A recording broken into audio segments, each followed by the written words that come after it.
Clint Eastwood insulted Jasmine Crockett on live TV, expecting laughs. But Jasmine Crockett's shocking response left him speechless, and the audience stunned. The email landed at 9:13 a.m., barely noticed at first. Subject line: Live Town Hall. The State of America. Confirmed pairing. Producers knew what they were doing. Buried under calendar invites and press briefings, the line read simple but sharp. Clint Eastwood and Referee Jasmine Crockett. No context. No prep notes. Just names. Two gravity wells placed on opposite ends of the same screen. Inside the studio's glass-walled conference room in Manhattan, a junior producer said it before anyone else did. This is either genius or a fire hazard. The segment was framed as a national conversation on civility and discourse in a divided America. But no one who clicked the promo link expected civility. The title cards told one-story flags waving, orchestral music, black serif fonts, but the subtext was louder. A living legend of conservative Hollywood. A rising progressive congresswoman from Texas. Someone was looking to stage a collision, not a conversation. Clint's team responded with one word when asked about the pairing: perfect. Jasmine's office took longer to reply. Not because she was unsure, but because she'd seen this setup before. Different faces, same trap. She told her chief of staff, they don't want dialogue, they want sparks. Then she accepted anyway. The promotional reel aired on every major cable outlet that evening. Split screen. Clint in black and white, walking slowly down a dirt road. Jasmine in color, standing at a podium, still and focused. Voiceover. Two voices. Two visions. One America. But everyone already knew. This wasn't about vision. It was about volume. Who would raise theirs first? On social media, the matchup hit trending within an hour. The comments came fast. Eastwood's gonna end her. She's about to make that man rethink cowboy culture. She's too smart for him. He's too real for her. And just like that, it wasn't a panel anymore. It was a standoff. One chair for the old guard, one for the new. One built on decades of silent authority, the other on the kind of sharpness that doesn't ask permission to be heard. No one was tuning in to find middle ground. They were watching to see who flinched first. And Jasmine? She was watching too, but not for Clint. She was watching the game behind the game, and this time she came prepared to flip the table. Clint Eastwood didn't need an introduction. The moment his name hit the promo cycle, the public memory did the rest. Dirty Harry, Gran Torino, the RNC chair speech that became meme and myth. To some, he was grit, incarnate weathered skin, narrowed eyes, that slow, unshaken drawl that made anything sound like gospel. To others, he was the last breath of a generation that refused to evolve. Either way, he wasn't just a guest. He was a symbol. And symbols don't shift easily. Across the aisle, Jasmine Crockett's story read differently. A congresswoman, yes, but not one who built her profile the traditional way. No lineage, no legacy donors. Just sharpness, precision, a kind of tone that made you sit up straighter, not because she raised her voice, but because she didn't need to. She entered Congress with earrings big enough to be noticed and policies bold enough to outlast the clickbait. Every sentence she delivered felt measured in octane, not volume. And when she paused, you leaned in, not out. The media didn't know what to do with her, so they did what they always do when a black woman refuses to contort for the camera. They branded her fiery, passionate, divisive, anything but what she actually was, deliberate. The night before the broadcast, talking heads lined up their takes. One anchor called it an intergenerational conversation. Another said, Eastwood brings authenticity, Crockett brings edge. They meant it as balance, but really, it was bait. Viewers didn't want a balanced dialogue. They wanted a boxing match with no gloves. Pundits started spinning questions before a word was even spoken. Would Clint take her seriously? Would she overplay her hand? Would it be respectful or revolutionary? The stage was set. And the contrast wasn't just visual, it was structural. Clint, the product of studios and silence, of a time when a man could say anything and never be asked to explain it. Jasmine, the product of protests and pushback, of a time when every word from a black woman was dissected before it finished leaving her mouth. This wasn't just a guest pairing. It was a cultural experiment in plain sight. But the question that pulsed beneath every headline wasn't what would be said. It was who would get to define how it landed. And Jasmine Crockett? She didn't show up for the optics. She showed up for the reckoning. Jasmine arrived exactly 17 minutes early. Not by accident. It wasn't about nerves, it was about rhythm, about knowing the terrain before anyone else walked in. She moved like someone who didn't need to command a room to own it. The crew nodded politely as she passed. One offered her water. She declined. Her voice didn't need warming up. The dressing room was colder than expected. Not freezing, but indifferent. Sterile couches. Pale lighting. A full-length mirror that reflected more silence than sparkle. The kind of room designed for people to wait in, not exist in. No one from Clint's team had arrived. No greetings, no tension. Not yet. Just the quiet hum of cameras being tested down the hall. Jasmine sat. No scrolling, no pacing. Just her, a closed folder in her lap, and a stillness that wasn't soft, it was loaded. She watched the second hand of the clock make its slow arc. Each tick landed like a reminder. You're not here to react, you're here to reset the rules. Her team wasn't in the room. She'd told them to stay back. No handlers, no whispering strategists. This moment was hers, and she wanted to feel it, uninterrupted. From the hallway, she could hear distant voices. Laughter, too loud to be natural. Someone clinked a coffee cup. Someone else said, "Makeup's late again. Clint's people, maybe." She didn't need to look. The performance always started before the cameras did. She reached into her bag and pulled out the note card, folded twice, worn at the corners. Just one sentence written across it in her own handwriting. If they're watching for a reaction, give them a reckoning. She slid the card back inside. No dramatic pause. No breathy moment of reflection. Just calm. She'd been underestimated too many times to flinch now. People still assumed stillness meant doubt. That silence was softness. That a woman who didn't jump to respond was preparing to back down. But Jasmine Crockett had learned something in rooms just like this one. Sometimes the most powerful thing you can do is sit so still they start to question their own balance. And somewhere deep in her chest, she could feel it building. Not rage. Readiness. Because Clint wasn't just walking into a panel. He was walking into something a lot less predictable. And a lot more permanent. He didn't knock. Clint Eastwood walked into the green room like it belonged to him. Like it had always belonged to men like him. He wore the same expression he'd made famous, a mix of curiosity, condescension, and a smirk just shy of a threat. Loose tie, rolled cuffs. Eyes squinted not from age, but from a lifetime of never needing to widen them. He looked around once, then saw her. "You ready to get real?" he said. His voice was low, dry, unhurried. Like gravel that had memorized the road. Jasmine didn't blink. "Always," she said. Nothing more. He nodded once. Not polite, not warm, just a nod. The kind men give each other when they assume they've already won.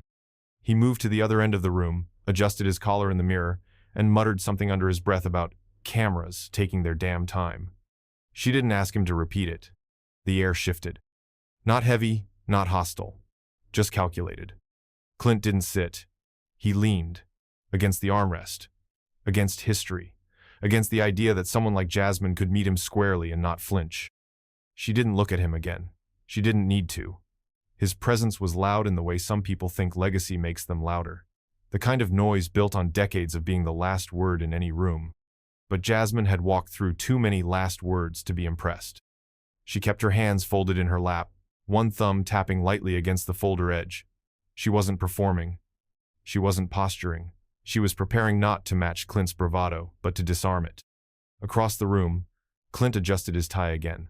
"You been in many of these?" he asked, casual, sharp. She turned her head slightly. Enough to know who's talking to the camera sand, who's talking to the country. Clint gave a half laugh, like he wasn't sure if it was a compliment or a threat. But Jasmine wasn't aiming for either. She was speaking facts. Because one of them was here to hold the mic. And the other was about to learn what happens when someone refuses to play the role they've been written into.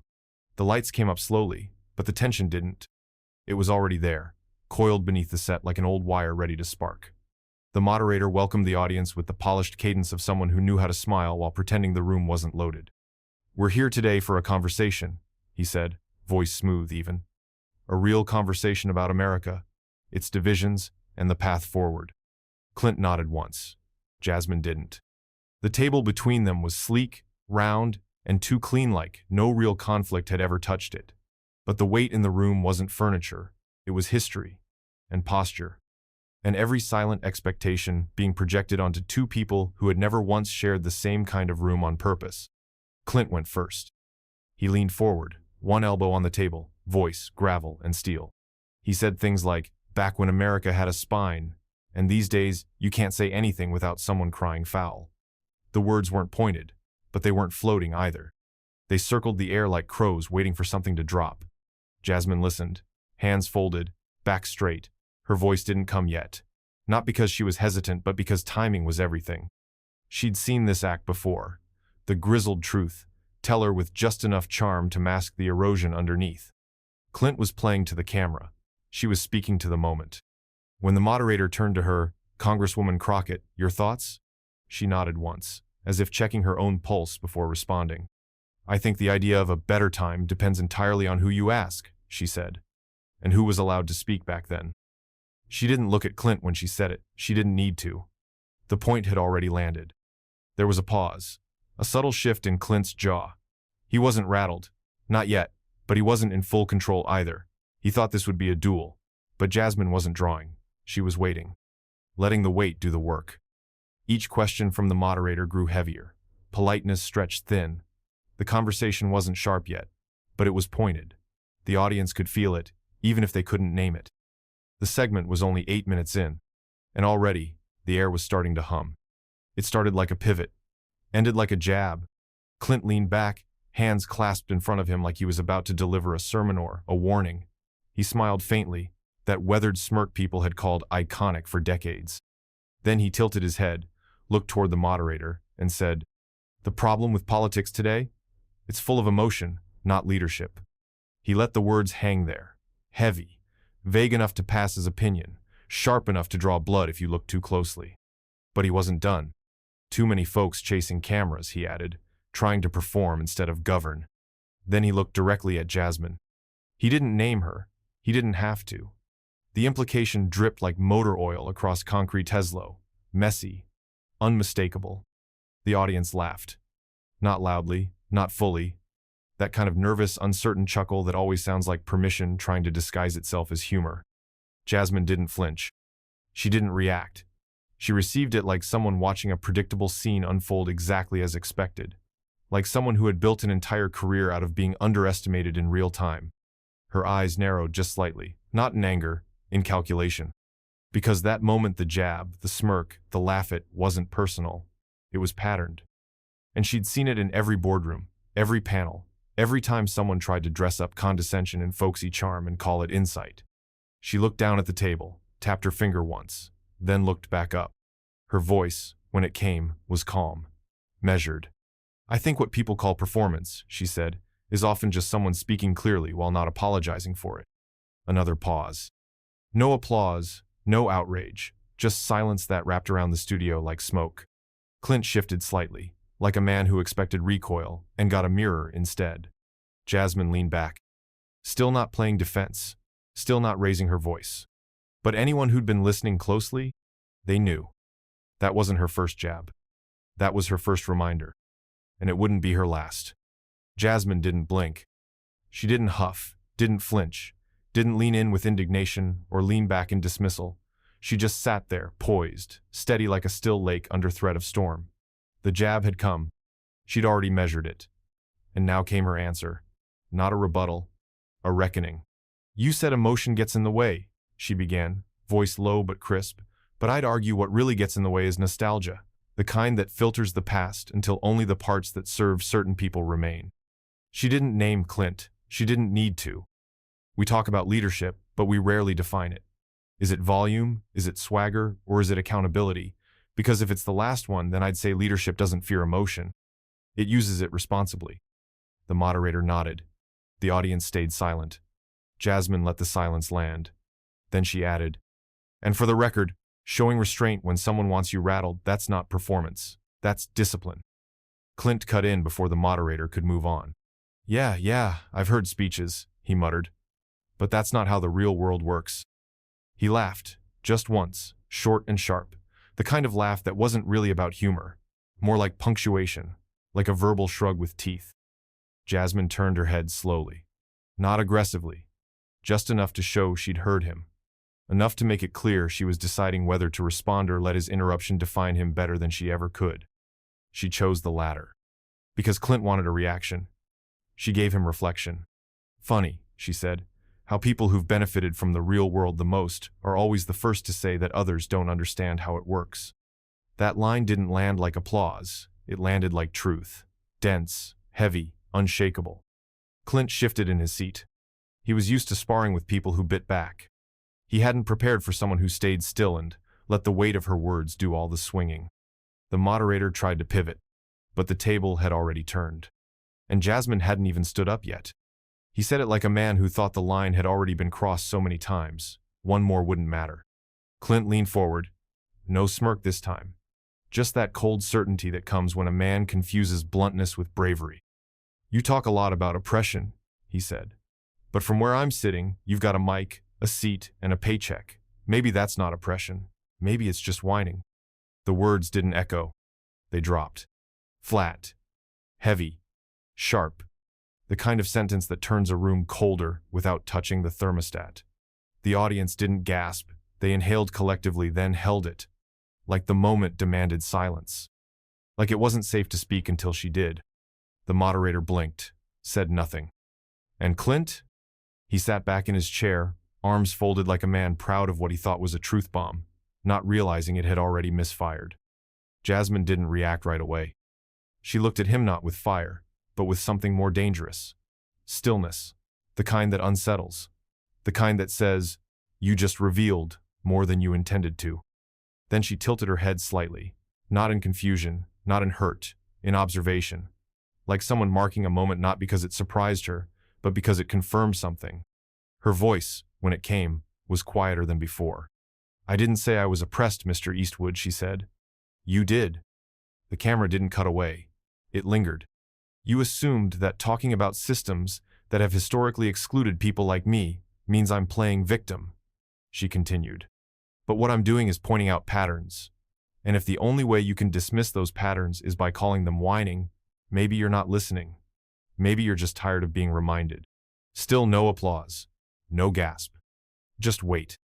A studio full of people trying to sit still while the temperature shifted under their feet. Clint exhaled slowly, like he was trying to reset. But it was too late. His words had landed and not the way he wanted. Jasmine sat back in her chair. She didn't gloat. She didn't twist the knife. She didn't need to. Because sometimes, history isn't made with a clapback. Sometimes, it's made in the space where someone refuses to be made small. She didn't blink. Didn't break. Didn't rush to meet the moment on its level. Instead, Jasmine inhaled long, slow, deliberate. The kind of breath that doesn't calm nerves, but clarifies purpose. She let the air move through her like it was resetting the weight of the room. Then she looked not just at Clint, but around the entire studio. Her eyes passed over the moderator, the audience, the cold lights overhead.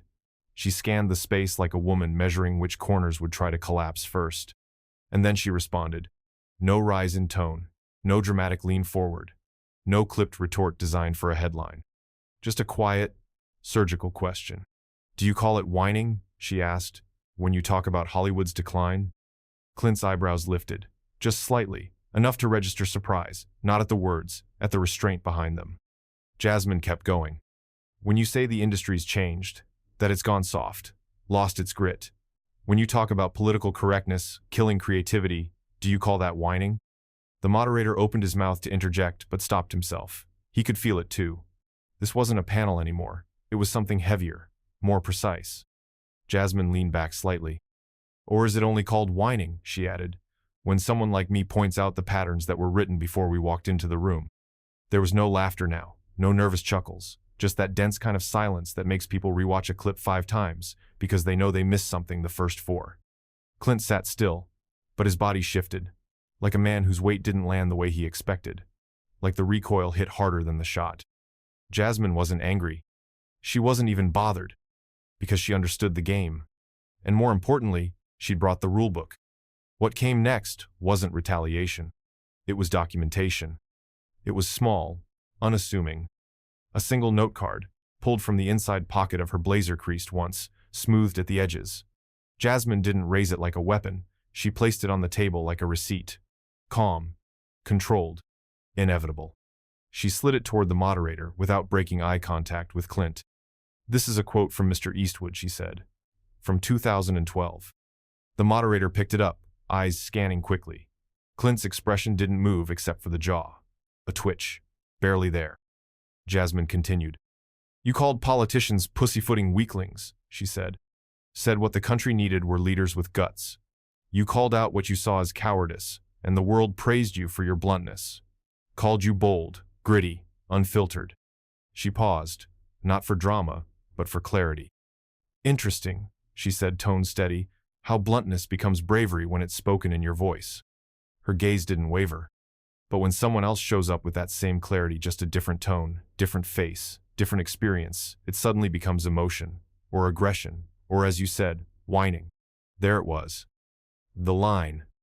Not the one drawn between them, but the one she was erasing. Jasmine leaned forward slightly, not to dominate, but to center. "What you call straight talk, I call survival," she said. "What you've had the luxury to express with applause, I've had to say with caution. Because my bluntness doesn't come with nostalgia, it comes with consequences."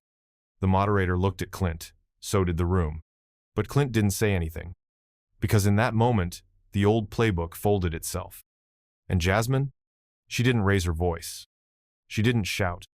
She just documented the double standard. And let it sit there, quiet and undeniable. Right between them.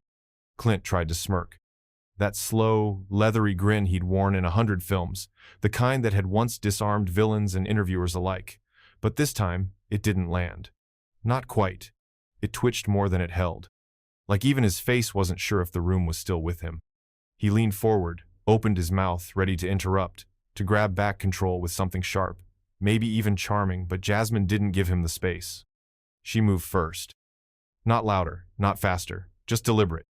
"You were allowed to be angry in your films," she said, her voice low, unwavering. "I'm told to be grateful in mine." The studio stopped breathing. The line wasn't loud, but it boomed. Even the moderator, who'd spent most of the segment trying to steer the ship, froze like he knew they'd just crossed a line too fragile to patch.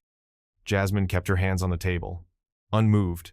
There was no fire in her, eyes just clarity. The kind that doesn't beg to be heard because it knows silence will do the rest.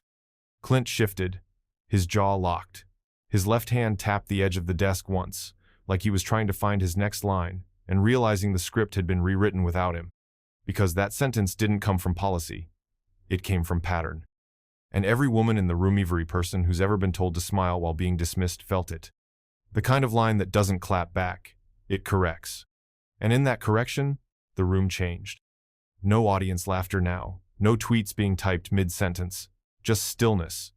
Pure, sharp stillness. Even the floor lights seemed to dim for a second. Clint tried again, but nothing came, nothing that would land. Because Jasmine hadn't played the moment for reaction. She played it for a reminder. A reminder that in America, some people are handed microphones to shout. Others are handed microphones wrapped in rules. And every now and then, someone like Jasmine picks one up and breaks the rules by following them better than they were ever written. It took 16 seconds. No music, no edits, no dramatic cutaways. Just a single, uncut moment where the camera stayed on Jasmine Crockett's face and the world finally understood the difference between volume and power. She had just slid the card, just drawn the contrast. Clint's smirk had started to crack, and then came the line. "I'm not here to be palatable," she said, voice steady as concrete. "I'm here to be honest. That's leadership even if it doesn't wear cowboy boots." And that was it. That was the line that detonated the timeline. A producer backstage whispered, "Oh my God," under their breath. Someone in the control room clutched their headset. The moderator didn't even blink. He just leaned back slightly, like a man watching a chessboard he no longer understood. Because it wasn't just a clapback. It wasn't even a takedown. It was truth delivered without apology, and somehow it stung more than 1,000 viral zingers. By the time the broadcast cut to break, the clip had already been screen recorded off 3 live streams. Someone on staff uploaded it to Twitter before the segment even resumed. No caption, no hashtag. Just the words, the delivery, and the stunned silence that followed. 6 minutes later, it had 400,000 views. By hour 2, 3 million. By sundown, it was everywhere.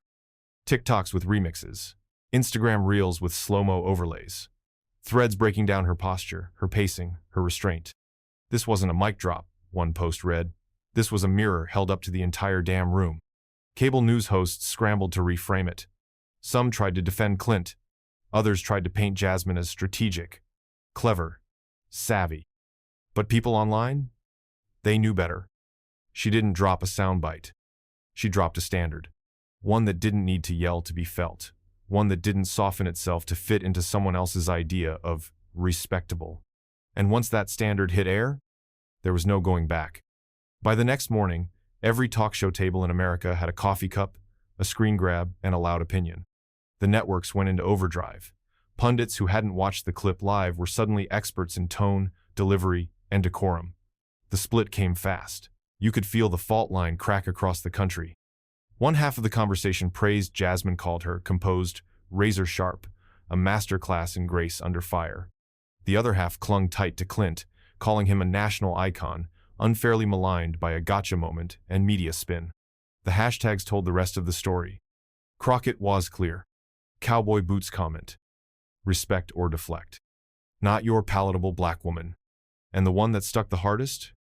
She didn't even raise her voice. Cable anchors tried to frame it like a cultural misunderstanding. One said, it's two different generations, two different communication styles. Another said, this is what happens when we stop giving our heroes the benefit of the doubt. But the internet didn't want translation. It wanted accountability.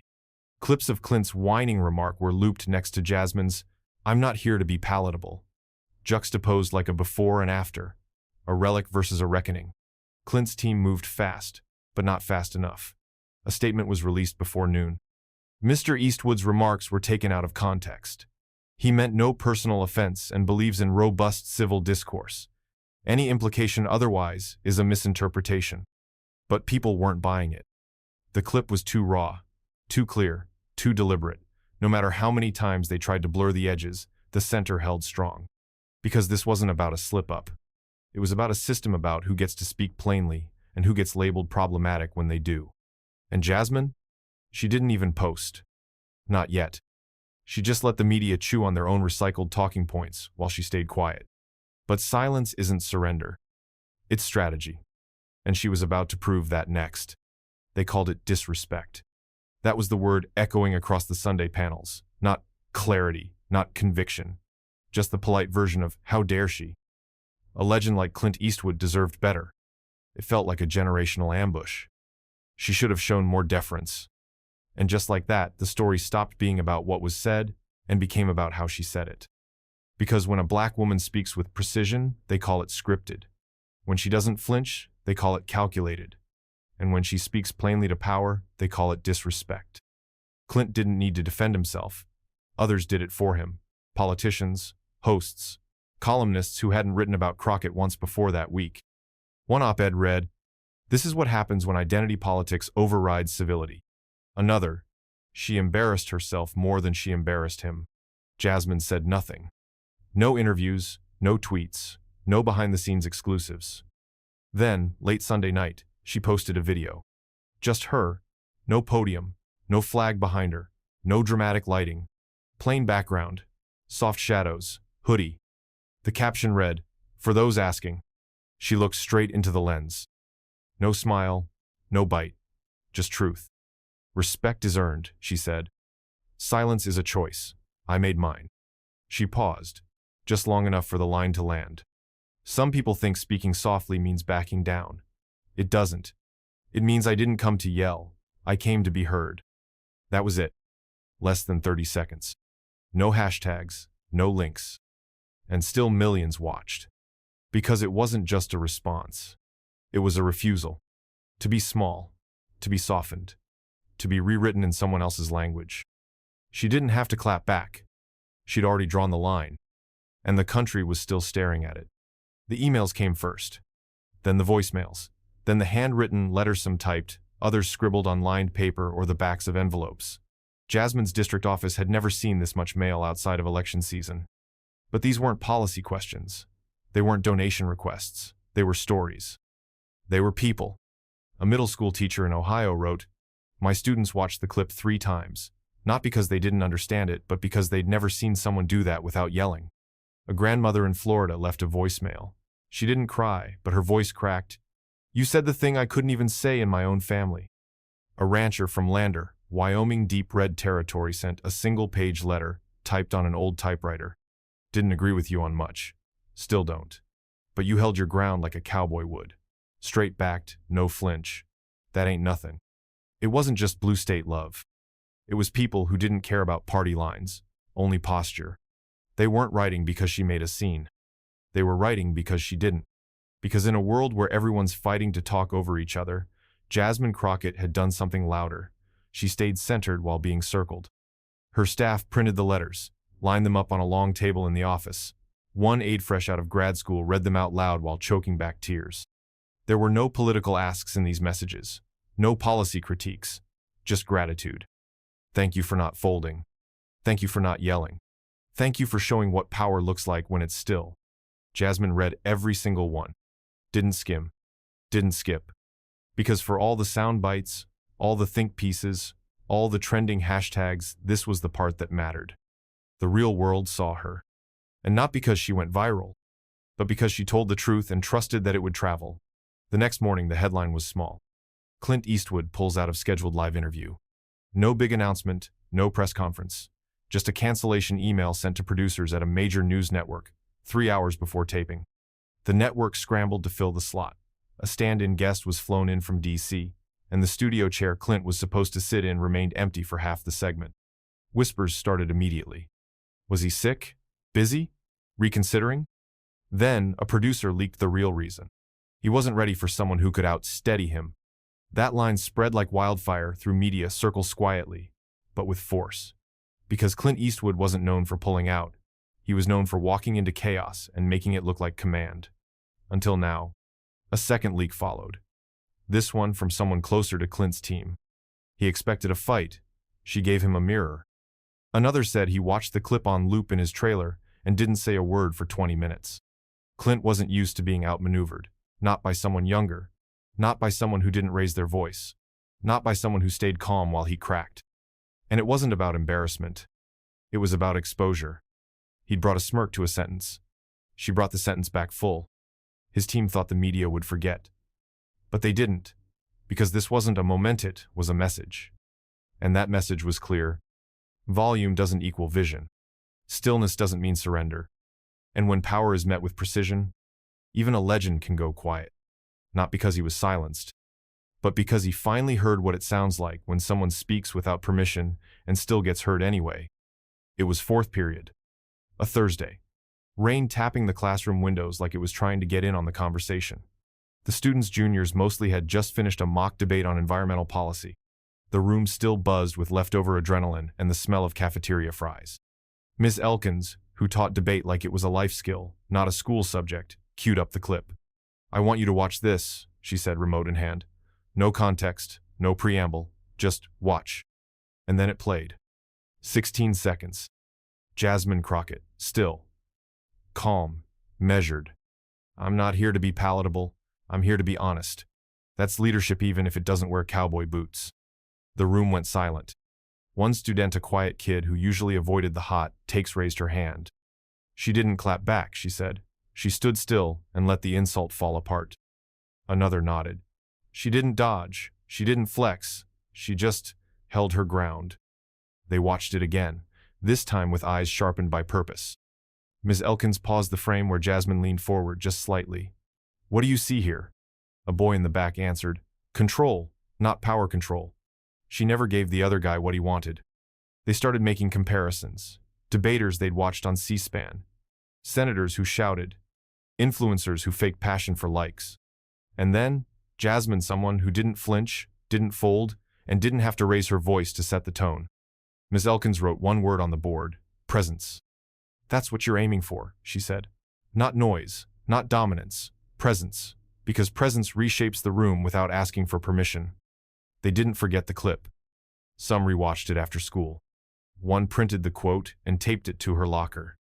And just like that, a classroom became something more than a lesson. It became a ripple. Because the moment didn't just show them how to win an argument, it showed them how to withstand one. By week's end, the conversation had changed. It wasn't about Clint versus Jasmine anymore. It was about the space between them, the gap between what the country celebrates and what it scrutinizes, between who gets to be blunt and who gets branded too much. Major outlets began revisiting decades of political soundbites. They pulled clips from hearings, debates, campaign trails. They lined them up side by side. A male senator barking across a dais, passionate. A female rep calmly countering, aggressive. A grizzled governor railing against coastal elites, authentic. A young congresswoman naming voter suppression, divisive. The words weren't just unfair, they were designed. That's what Jasmine had cracked open. She didn't just dismantle Clint's comment, she dismantled the entire vocabulary built to dismiss people like her. The soft insults, the coded praise. The subtle framing that turned confidence into confrontation depending on the mouth it came from. Think pieces popped up fast. Who gets to be gritty, angry, or assertive? The language of power in American media. One journalist wrote, Eastwood brought legacy, Crockett brought presence, and presence won. Legacy, after all, is about what you used to be. Presence is about what you're doing right now. And Jasmine was doing something that hadn't been done quite like this before. Not by yelling, not by apologizing, but by showing up fully and refusing to translate her strength into something smaller for someone else's comfort. Suddenly, the conversation wasn't just political. It was cultural. It was generational. It was personal. Because for every woman who'd been told to tone it down, for every person whose clarity had been mislabeled as attitude, this was the blueprint. And Clint, he wasn't the villain. He was the echo of a system Jasmine had just walked into and rewritten from the inside. Not by burning the room down, but by refusing to whisper when she had something real to say. The folding chairs were half filled. No cameras, no broadcast crew. Just a modest rec center in Houston's Fifth Ward, where the ceiling fans hummed louder than the PA system. Jasmine Crockett stepped inside quietly, holding a notebook and a bottle of water, wearing flats and a soft blue blouse that didn't need to prove anything. She wasn't there for a headline. She was there to listen. It was a community forum, low-key, local. The kind of gathering where concerns ranged from potholes to redistricting, where people wanted to be heard, not dazzled. Jasmine moved through the crowd like she always did, with intention, not spectacle. She took her seat at the front of the circle. But before the moderator could begin, a voice from the back broke through the room. Tell Clint we ain't soft. Laughter rippled through the room, low, genuine, like pressure finally releasing. Jasmine looked up, found the voice, smiled wide, and replied, You saw it. You already know. It wasn't cocky, it wasn't rehearsed. It was acknowledgement. The kind of line that nodded to everything without needing to say anything more. They moved on. Talked about local grants, access to healthcare, school safety. But even as the agenda unfolded, the energy was different. Not electro-grounded. People weren't reacting to a viral moment anymore. They were reacting to what it meant. After the forum, a young girl asked for a photo. Jasmine leaned in. The girl whispered, I want to speak like that one day. Jasmine smiled. You already do, you just haven't had the mic yet. And that was the thing about this win. It wasn't loud. It didn't trend. But it landed. Right where it mattered. Not on the timeline. But in the room. Months passed. The news cycle spun forward. New scandals, new arguments. The clip didn't trend anymore. It floated. Quietly, persistently. Every few weeks, someone would post it again. Jasmine Crockett. On that panel. Saying what needed to be said without apology. I'm not here to be palatable. I'm here to be honest. That's leadership even if it doesn't wear cowboy boots. It reappeared in new contexts. A teacher used it to open a parent-student conference on public speaking. A startup founder quoted it in a TEDx talk about voice and value. A college basketball coach shared it in the locker room before a championship game. And every time it reemerged, someone new would see it and say, this wasn't a moment, it was a shift. Because it never really faded. It settled into conversation, into culture, into classrooms and kitchens and late-night text threads between daughters and their mothers. It became a kind of shorthand, not for rebellion, but for refusal. Refusal to shrink. Refusal to apologize for being clear. Refusal to play soft so others could stay comfortable. And Clint? He'd moved on. Quietly, respectfully. He never referenced the panel again. But insiders said he watched it. More than once. because even legends recognize when the story has changed. And Jasmine? She didn't chase the camera. She didn't write a memoir. She just kept showing up. Town hall by town hall, clip by clip, presence by presence. And at the end of one small speech in East Texas, someone asked her, "How do you stay so composed when they try to shake you?" She smiled, just a half smile this time, and said, "Sometimes you don't need to draw. You just need to stand and let the world see who flinches first." The crowd clapped, not wildly, but deeply, because the truth doesn't always need noise. Sometimes it just needs someone willing to hold their ground and let the silence do the rest. This story was brutal, but this story on the right-hand side is even more insane.